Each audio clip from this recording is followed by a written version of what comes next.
দায়িত্বশীল এই দায়িত্ব পালনে বড় সচেষ্ট থাকা লাগবে। হযরত ওমর যেদিন দায়িত্ব পেলেন,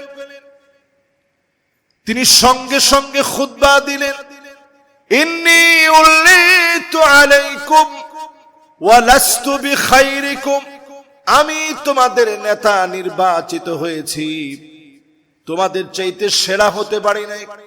অনেক বড় দায়িত্ব আল্লাহ দিয়েছে, তোমাদের চাইতে সেরা হতে পারি নাই।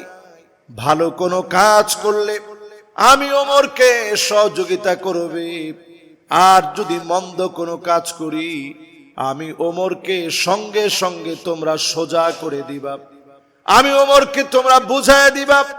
জুমার দিনে হযরত ওমর খুতবা দিচ্ছিলেন, মোহর নিয়ে আলোচনা করতেছেন।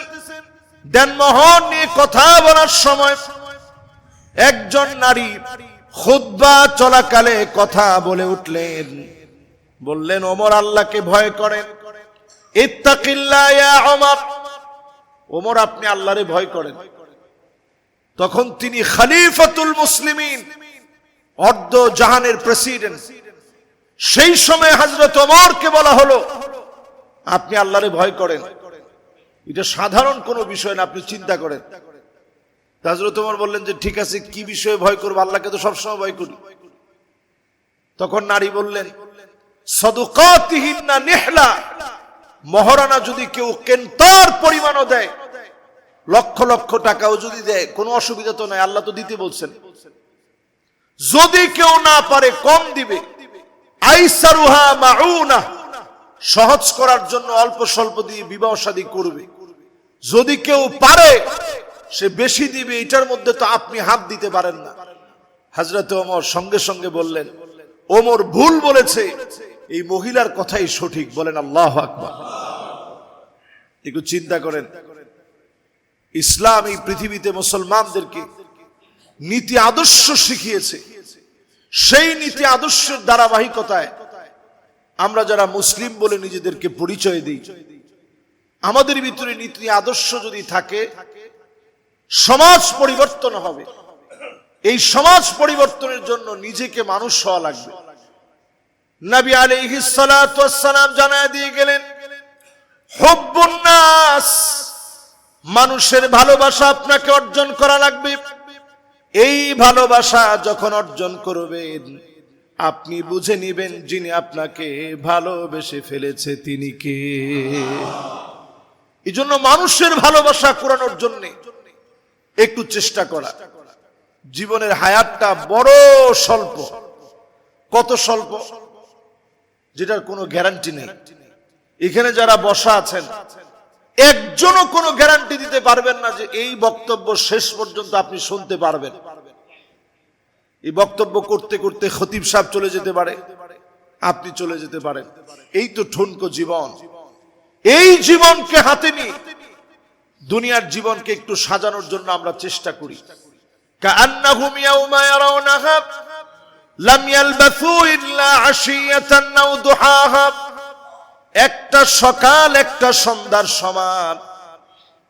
আখিরাতের সামনে দুনিয়ার ৬০-৭০ বছর ফুরায় যাবে, সকাল সন্ধ্যার সামনে আখিরাতের সকাল সন্ধ্যা এত বড় হবে, ৬০-৭০ বছর ফুরায় যাবে। যার সামনে দাঁড়ায়া পাই টু পাই জবাব দেওয়া লাগবে তিনি কে। মেমোরি কার্ড সেদিন আল্লাহ খুলে বের করবেন। বর্তমান প্রযুক্তি আমাদেরকে অনেক দিক থেকে এগিয়ে দিয়েছে। এই যে আজকে আমরা জুমার মসজিদে আলোচনা করছি, অনেক মেমোরি কার্ডে সংরক্ষিত হচ্ছে। বিভিন্ন মিডিয়া এই মসজিদে এসে থাকে, এগুলো সব সংরক্ষিত থাকে। মেমোরি কার্ডের মাধ্যমে এগুলো নিয়ে ট্রান্সফার করে কম্পিউটারে নিয়ে এগুলো সারা বিশ্বময় ছড়িয়ে দেওয়া হয়। তো এই যে একটা মেমোরি কার্ড কত পাওয়ারফুল হতে পারে, প্লাস্টিকের মেমোরি কার্ড। মানুষের সামান্য মেধা দিয়ে, মানুষের মেধাকে আল্লাহ পাক খুব অল্প বলছেন, এই অল্প মেধা দিয়ে যদি এই রকম মেমোরি কার্ড আবিষ্কার করা যায়, তাহলে আল্লাহর মেমোরি কার্ডটা কত শক্তিশালী, যেটা আপনার ভিতরে আল্লাহ দিয়ে রাখছে। ওয়া কুল্লা ইনসানিন আলজামনাহু তাইরাহু ফি উনুকিহি ونخرج له يوم القيامة كتابا يلقاه منشورا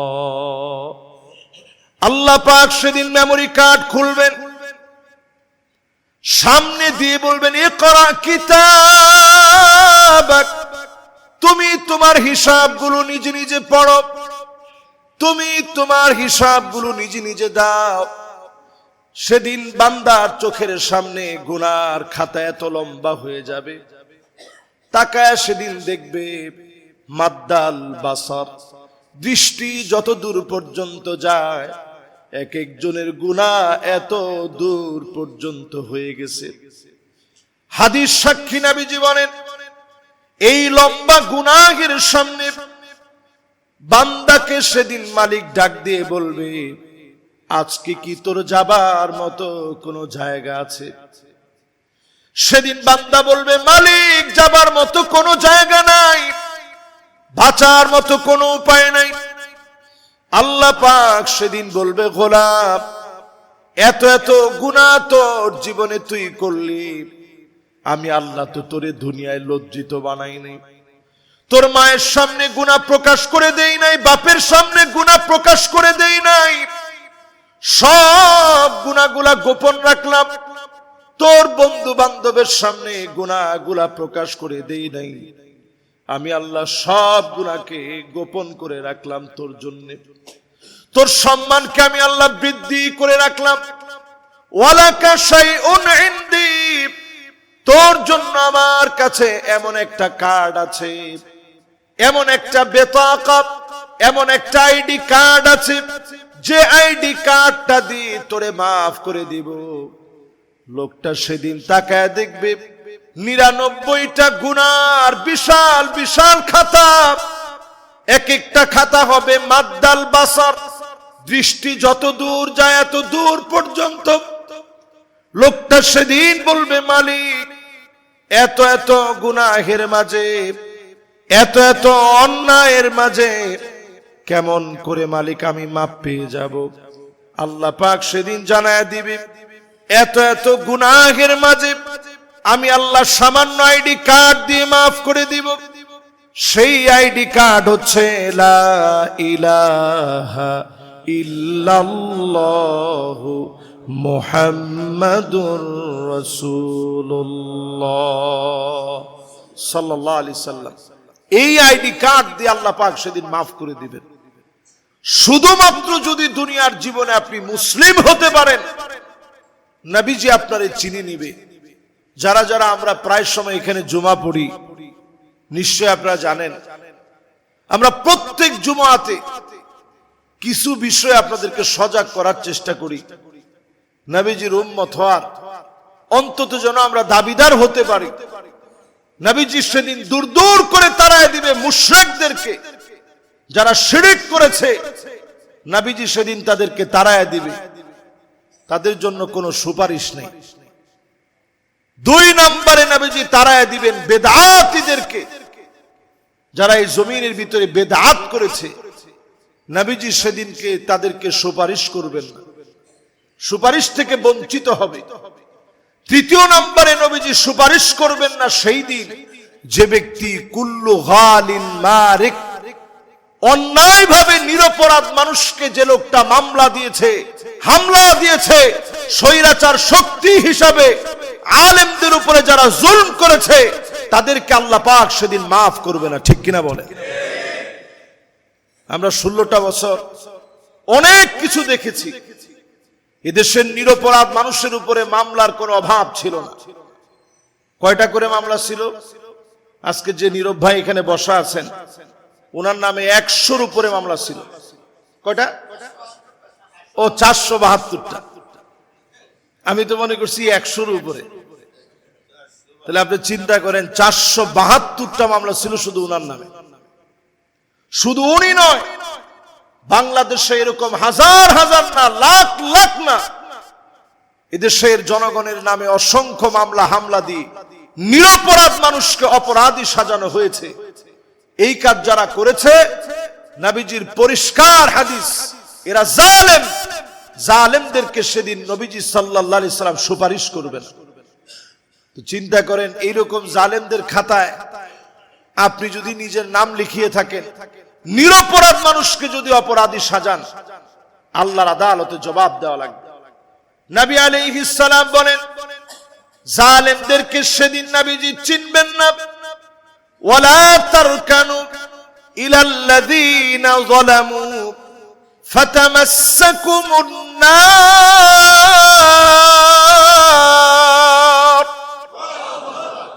অসংখ্য জালেম সেদিন ধরা পড়ে যাবে, আল্লাহর সামনে এত বেশি ধরা পড়ে যাবে, অসংখ্য জালেম সেদিন বিপদগ্রস্ত হয়ে যাবে, আল্লাহর তালিকায় সেদিন অপরাধী হবে। এখানে আল্লাহ পাক তার কানু শব্দ ব্যবহার করছেন। গোটা কোরআন খুঁজে দেখবেন দ্বিতীয়বার তার কানু শব্দটা আর আসে নাই। একবার আল্লাহ দিয়ে বুঝায় দিয়েছেন, খবরদার জালেমের সঙ্গী হয়েও না, সহযোগী হয়েও না, হেলান দিও না, ঠেস দিয়ে দাঁড়ায়ও না। তার কেন মানি হেলান দিয়ে দাঁড়ানো, ঠেস দিয়ে দাঁড়ানো। হেলান আর ঠেস দিয়ে দাঁড়ানো বুঝেন তো? মানে জালেম যখন জুলুম করে পাশে দাঁড়ায় কইছেন ঠিক আছে কর, অসুবিধা নেই। এইরকম যারা করবে জাহান্নামের আগুন তাদেরকে স্পর্শ করবে। আমরা দৃশ্য তো দেখতে পেয়েছি, যারা জালেমদের সঙ্গে একটা দুইটা ছবি উঠেছে এদেরও বিপদের শেষ নেই। তোমার ঠিক তো কর না আপনারা? তার মানে আপনারা বুঝতেছেন, জালেমের সাথে ঠেস দিয়ে দাঁড়াইলেও বিপদ। যারা ঠেস দিয়ে দাঁড়াইছে সেই সময় দাঁড়ায় ছবি উঠাইছে, আপনি চিন্তা করেন, আল্লাহ একবার শব্দটা ব্যবহার করছে, ওয়ালা তারকানু, জালেমদের সঙ্গে ঠেস দিয়ে দাঁড়ায়ও না।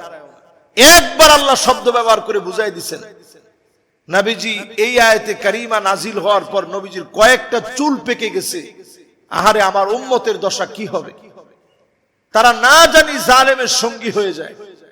এজন্য খবরদার, আমরা জুলুম করব না, জালেমদের সঙ্গী হব না। ন্যায় নীতি আদর্শ প্রতিষ্ঠায় যারা কাজ করবে, আমরা তাদের জন্য তাদের শক্তিশালী হাত হয়ে এই জমিনে আমরা কাজ করার চেষ্টা করব। ঠিক কিনা বলেন ইনশাআল্লাহ? প্রিয় ভাইরা আমার, আজকে যারা জুমাতে আসছেন, আপনাদের সকলকে নবীজির উম্মত হওয়ার জন্য জুমাবারের সবচেয়ে বড় আমল, গত জুমায় বলেছিলাম, এই জুমায় বলে আমরা প্রত্যেকে চেষ্টা করব সূরা কাহফ আমরা তেলাওয়াত করার জন্য, অথবা তেলাওয়াত শোনার চেষ্টা করব। প্রতিদিন আমরা সূরা কাহফের 10টা আয়াত তেলাওয়াত করব। যদি আমরা পড়তে পারি, নবী আলাইহিস সালাম বলছেন, আদা আলাহু মিনান নূরি মা বাইনাল জুমাতাইন, এক জুমা থেকে আরেক জুমা পর্যন্ত মাঝখানের পুরা সময়টাকে আল্লাহ রাব্বুল আলামিন আপনার জন্য নিরাপত্তার চাদরে আল্লাহ বেষ্টিত করে দিবেন। সুবহানাল্লাহ।